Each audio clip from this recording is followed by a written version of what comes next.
video kali ini adalah untuk memenuhi tugas mata kuliah zoonosis di semester 5. Kali ini saya mau membahas tentang penyakit antraks. Kira-kira kalian sudah pada tahu belum apa sih penyakit antraks itu? Nah, simak baik-baik penjelasan kali ini. Pengertian dari penyakit antraks. Penyakit antraks adalah penyakit yang disebabkan oleh bakteri Bacillus anthracis. Dia bersifat zoonosis, ditularkan dari hewan ke manusia dan antar manusia lewat luka terbuka. Akan tetapi tidak menular dari manusia ke hewan. Bakteri ini berbentuk batang berukuran 1-1,5 mikron kali 3-8 mikron, bersifat aerobik, non-motil, dan bersifat gram positif.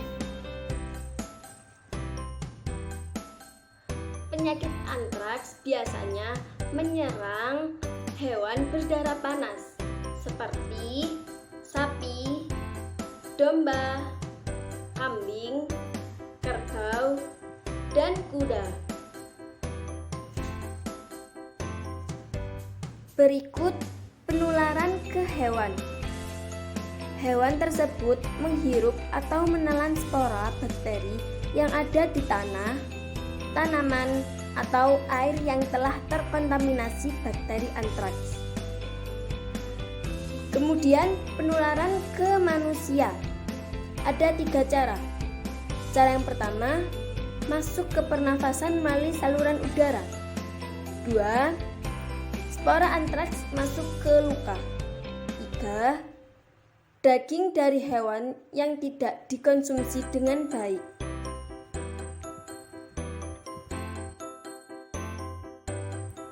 Di sini saya juga mau memberitahu tentang ciri-ciri daging yang terkena antraks. Daging yang terkena antraks memiliki ciri-ciri seperti berbau menyengat, berlendir, dan berwarna hitam. Jadi, buat kalian yang sudah tahu dari ciri-ciri daging tersebut, jangan dikonsumsi ya.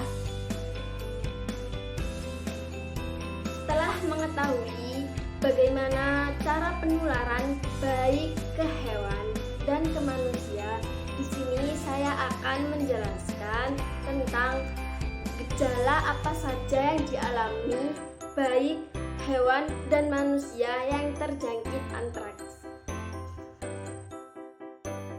Gejala pada hewan.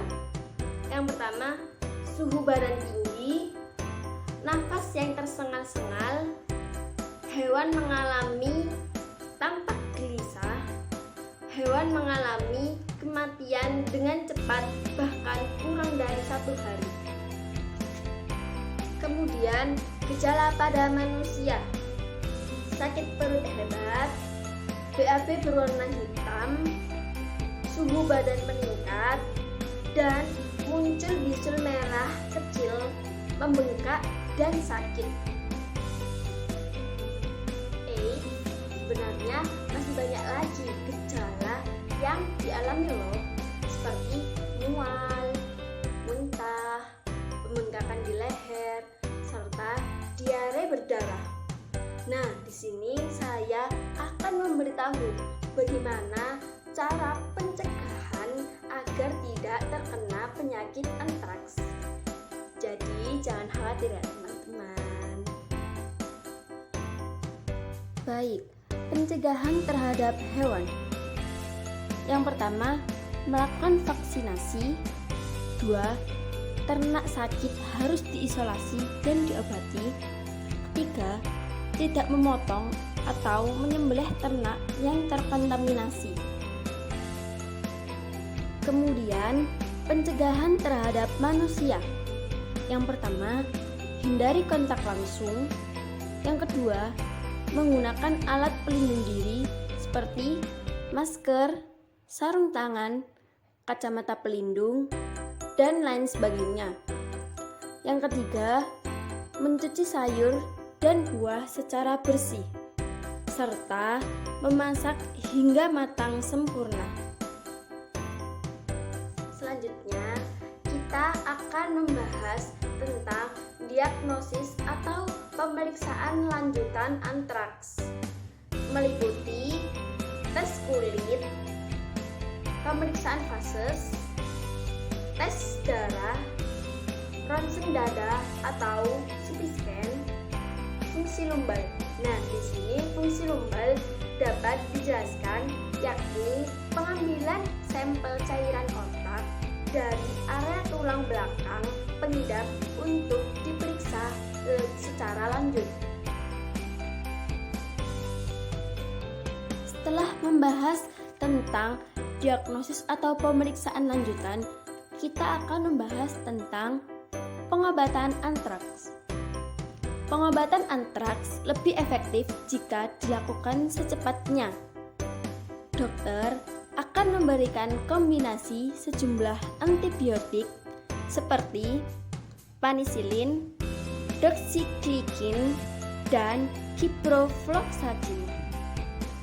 Lalu, apa yang harus dilakukan ketika menemukan hewan yang tiba-tiba sakit? Berikut langkah-langkahnya. Langkah yang pertama, yakni hubungi petugas kesehatan hewan Anda. Langkah selanjutnya, jangan menyembelih hewan yang sakit, apalagi mengkonsumsinya. Kemudian langkah selanjutnya adalah belilah daging dari pemotong hewan bersertifikat. Penyakit antraks ini dapat disembuhkan jika terdeteksi sejak dini. Jadi buat kalian jangan khawatir. Terus pahami apa mulai dari penyebab hingga gejala yang dialami. Jadi kalian gak usah khawatir ya. Kemudian apabila ada penderita, segera bawa ke pelayanan kesehatan terdekat untuk didiagnosa dan diobati secara cepat. Sekian penjelasan dari saya, semoga bermanfaat. Saya mohon maaf apabila ada salah kata atau salah dalam memberikan penjelasan. Kurang lebihnya saya pamit. Terima kasih untuk perhatiannya. Wassalamualaikum warahmatullahi wabarakatuh. See you.